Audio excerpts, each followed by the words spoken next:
Olá, galera! Sou a professora Maiara, desejo que todos estejam bem. Dando continuidade à nossa revisão, nessa videoaula eu vou abordar os conteúdos da unidade 3 do livro 3 e da unidade 2 do livro 4. Nesse primeiro momento, na unidade 3, nós vimos sobre os conflitos e tensões no continente asiático. Falamos, por exemplo, da questão da Palestina, né? Aquela região que vai estar situada ao sul do Líbano, delimitada pelo mar Mediterrâneo, faz fronteira com o Egito, e ela é muito rica do ponto de vista dos recursos hídricos, né? A questão da Palestina ela vai envolver o conflito entre os judeus e os árabes israelenses, e ambos reivindicam pelo território há muito tempo. Teve a questão do movimento sionista, no qual vai ter com a queda, né, do período otomano, a região da Palestina ela vai ser administrada pela Inglaterra, que vai apoiar o retorno dos judeus para a região, né? Vimos que diante desse cenário de disputa vai existir a interferência da ONU, que em 47 vai aprovar a divisão do território da Palestina, né? Entre um Estado judeu e o Estado árabe. Só que essa divisão ela não vai ser igualitária, os judeus vão ficar com a maior parte do território e, consequentemente, isso vai desagradar aos árabes, né? Para piorar a situação, em 48, somente o Estado de Israel é fundado, e isso intensifica a disputa, né, nesse território. Esse aqui é o mapa no qual a gente consegue ver essa divisão, né, dentre a porção que foi dividida, né, pela ONU. A luta dos islâmicos é em prol dessa formação dos estados, em formação de um país, né, em relação a esses estados que foram perdidos para Israel. Só que a questão da Palestina, ela também vai envolver um outro porém, que é o acesso à água, né?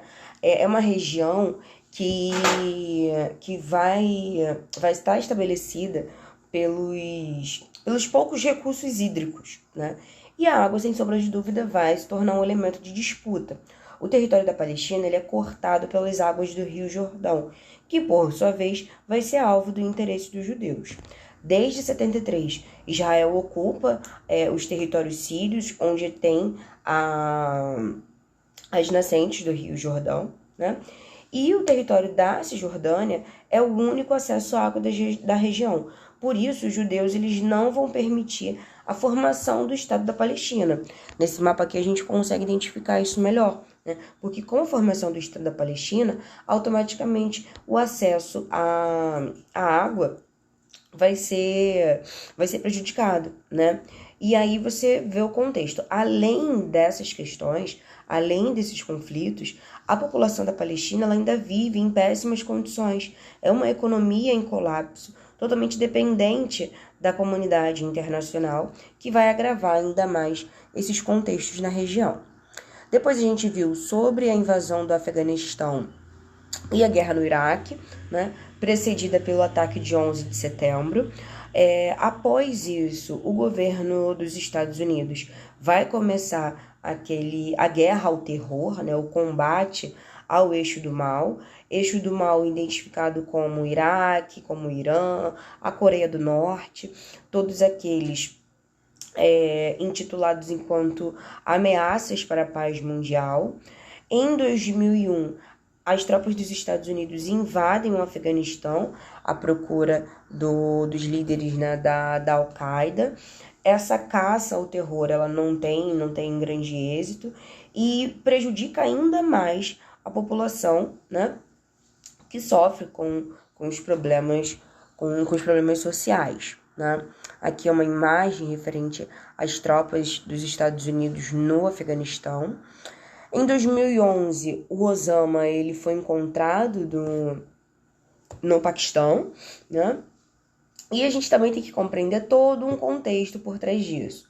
O Afeganistão já tinha sido invadido em 79 pela União Soviética, que tinha, né, aquele interesse da implantação do socialismo, combater o radicalismo islâmico e tudo mais. Só que nesse mesmo período, os radicais eles vão receber a ajuda dos Estados Unidos para conseguir enfrentar essa guerra civil.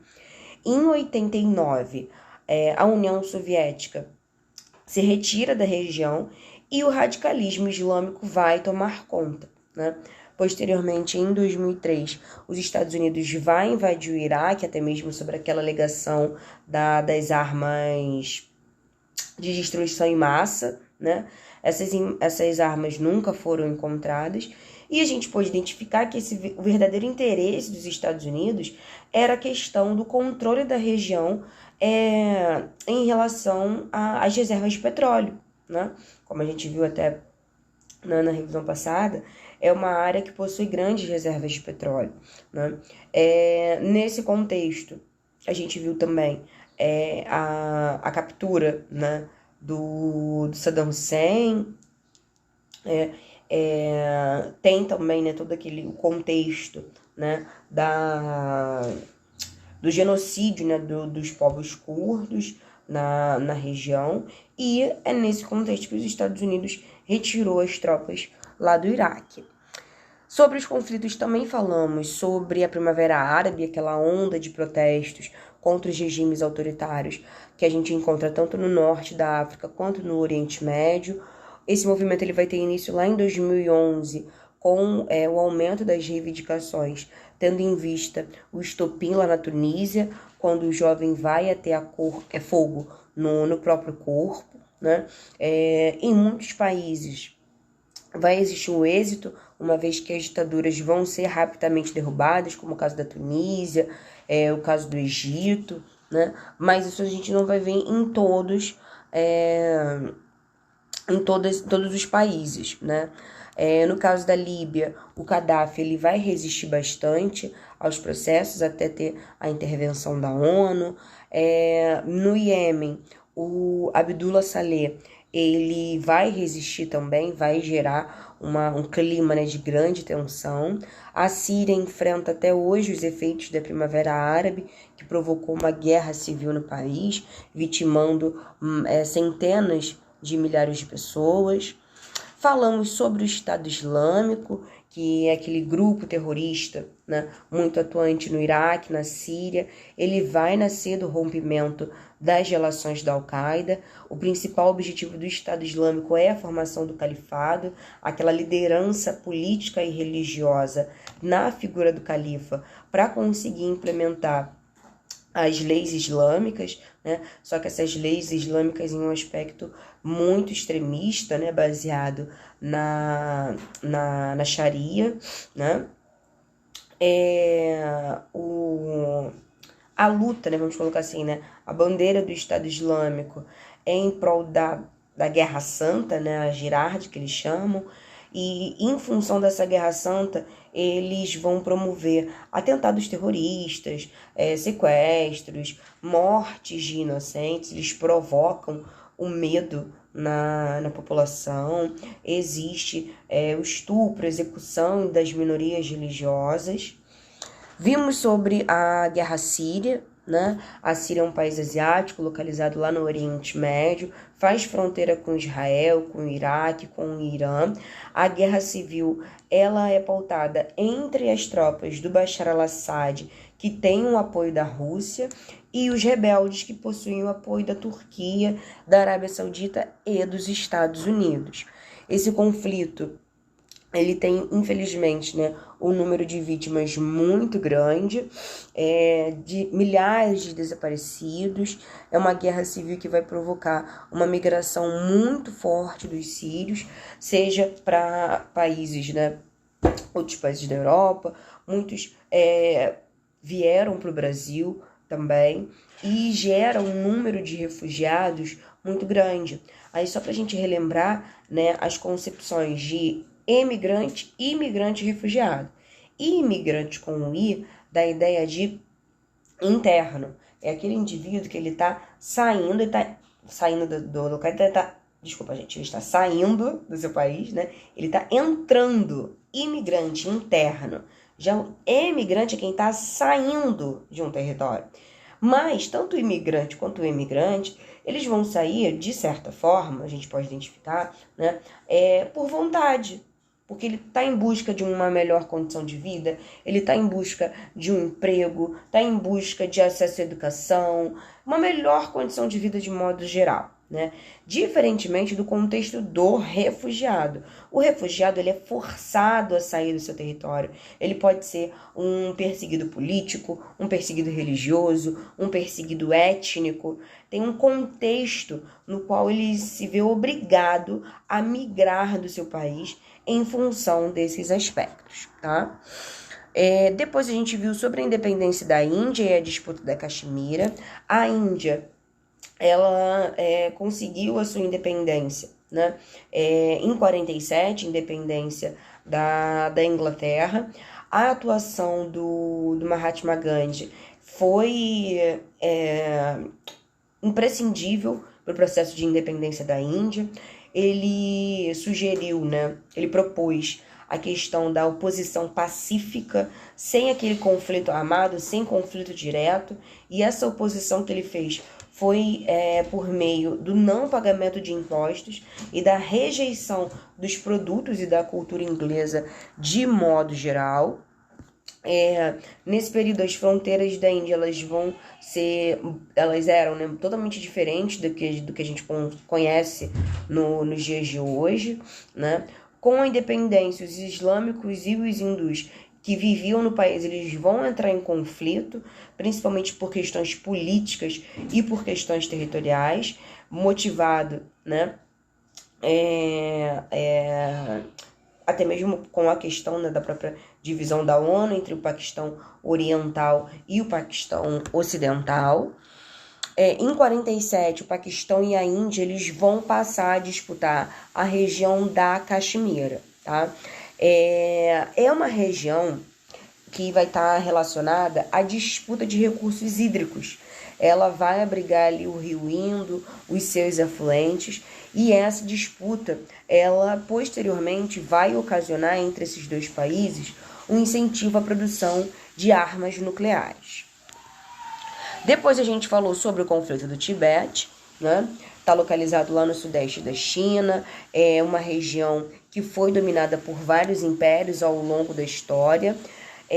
No século XVIII vai pedir a ajuda da China para conseguir defender o território, só que a região vai passar a ser controlada pelos chineses, né? A partir do século XX, eles vão começar a reivindicar a sua independência, só que isso não vai ser aceita pelos chineses, que por sua vez vão reprimir bastante a população, né? Vai ter aquela questão da destruição dos monastérios, a substituição do idioma oficial por essa repressão à cultura.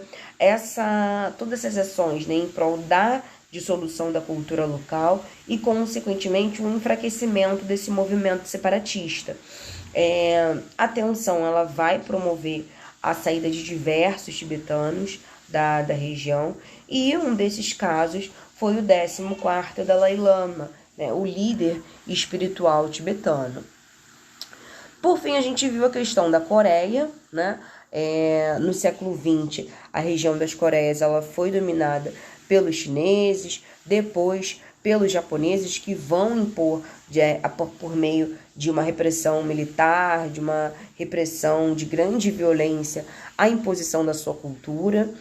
Após a Segunda Guerra Mundial, a região ela vai ser disputada pelos soviéticos e pelos Estados Unidos, aí tendo, né, a divisão da Coreia do Norte e da Coreia do Sul. Em 48, a ONU vai determinar que a região fosse dividida oficialmente, e isso, com certeza, né, intensificou o conflito na região, né? E isso o desdobramento disso que a gente vai identificar são grandes, esse conflito ele vai promover uma desigualdade muito significativa. Na porção da Coreia do Norte, o governo comunista ele vai desenvolver políticas em aspecto militar, vai gerar um isolamento do país, vai promover o empobrecimento da população. Em contrapartida, já na Coreia do Sul, em função do governo dos Estados Unidos, né, o desenvolvimento do capitalismo, a gente já vai ter um outro caráter um outro caráter socioeconômico na região, né? Essa tensão entre a Coreia do Norte e a Coreia do Sul, ela é presente. A Coreia do Norte, exatamente por essa influência comunista, vai criar tensões com outros países também, né? Existe essa constante ameaça entre os Estados Unidos, o Japão e a Coreia do Sul. Agora a gente vai para a segunda parte, a parte final, no qual eu vou abordar a unidade 2 do livro 4, tá? Deixa eu só transferir aqui. Bom, na unidade 2 do livro 4, né, nós falamos sobre a questão da regionalização do espaço mundial, tendo em vista as diferenças culturais, as diferenças econômicas, as diferenças naturais, a gente consegue agrupar os países por essas características. Também podemos fazer uma regionalização por aspectos históricos, né, dos países, e a gente conseguiu, né, compreender algumas formas de regionalização. A primeira que a gente viu é aquela regionalização muito marcada no período da Guerra Fria, regionalização em países do primeiro mundo, segundo mundo e terceiro mundo. Primeiro mundo, países capitalistas desenvolvidos. Segundo mundo, países socialistas. Terceiro mundo, países capitalistas subdesenvolvidos. É uma marca do período da Guerra Fria, porque a Guerra Fria foi aquela questão da bipolaridade do mundo, né? Aquela divisão entre capitalismo pelos Estados Unidos e socialismo pela União Soviética. Com o fim da Guerra Fria, automaticamente, né? Aqui é só mostrar um mapa para vocês. Com a dissolução do bloco socialista, esse tipo de regionalização ele entra em desuso, porque você não tem mais essa questão, né, do bloco socialista para sustentar os países de segundo mundo, beleza? Depois, após, né, o fim da Guerra Fria, quando aquela regionalização entre países de primeiro, segundo e terceiro mundo passa a não ser mais utilizada, a gente tem a regionalização em países do norte e países do sul. Essa regionalização, apesar de receber esse nome, ela não tem referência com o hemisfério norte e com o hemisfério sul. Essa regionalização é pautada a partir do entendimento de que países do norte são países desenvolvidos e países do sul são países subdesenvolvidos. Aqui tem a representação, né, desse mapa, e aí que a gente faz essa identificação, como por exemplo o caso da Austrália, né? A Austrália, ela está no hemisfério sul. Tendo em vista que é um país desenvolvido, ela é compreendida a partir dessa regionalização como país pertencente ao norte, exatamente porque não faz a referência com o hemisfério, mas sim enquanto um país desenvolvido e subdesenvolvido. Qual é o ponto dessa regionalização? Percebam até mesmo por esse mapa que o Brasil, pertencente ao continente americano, está no mesmo grupo que o continente africano. E a gente sabe que o Brasil possui condições socioeconômicas totalmente diferenciadas de muitos países do continente africano. Essa regionalização, ela é muito genérica, ela é muito simplificada. Então, esse é um problema dessa regionalização, porque ela vai englobar, por exemplo, países que possuem características, condições socioeconômicas totalmente diferenciadas em um mesmo grupo, beleza? Deixa eu seguir aqui, que a gente vem explicando, né, sobre isso. Depois, a gente viu a regionalização do mundo em blocos econômicos e áreas de influência, né? A questão do bloco americano, do bloco europeu, do bloco japonês ou oriental. o destaque que a gente deu nesse tipo de regionalização é a influência dos Estados Unidos. O bloco americano, por sua vez, ele é diretamente influenciado pelos Estados Unidos.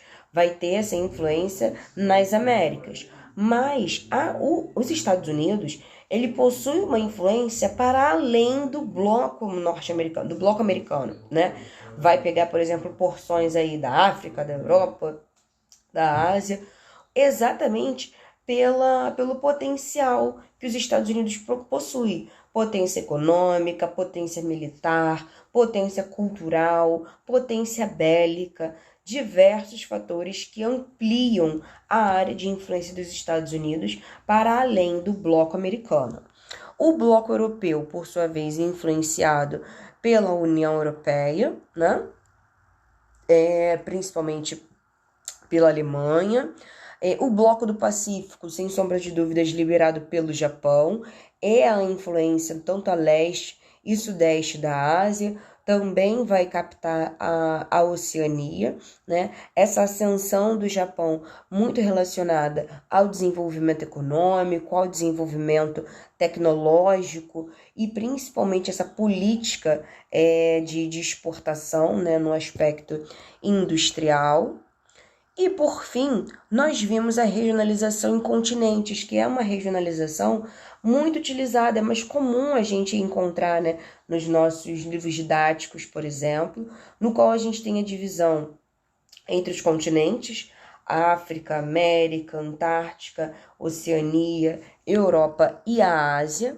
Essa aqui é uma representação, né, no qual a gente faz essa identificação. E um destaque aqui vai ser para a Europa. Por quê?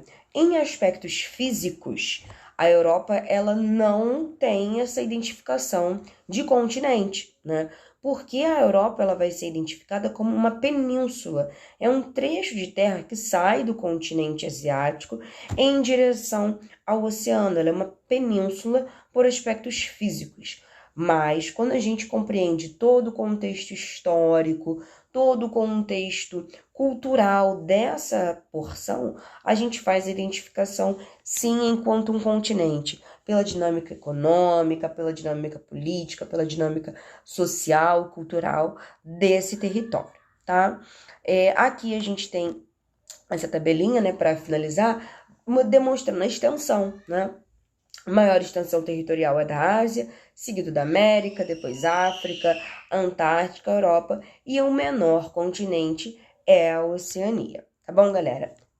Aqui são os exercícios. Então, eu encerro por aqui. Foi de enorme satisfação estar com vocês nesses momentos e espero poder los encontrar numa próxima. Grande abraço, até!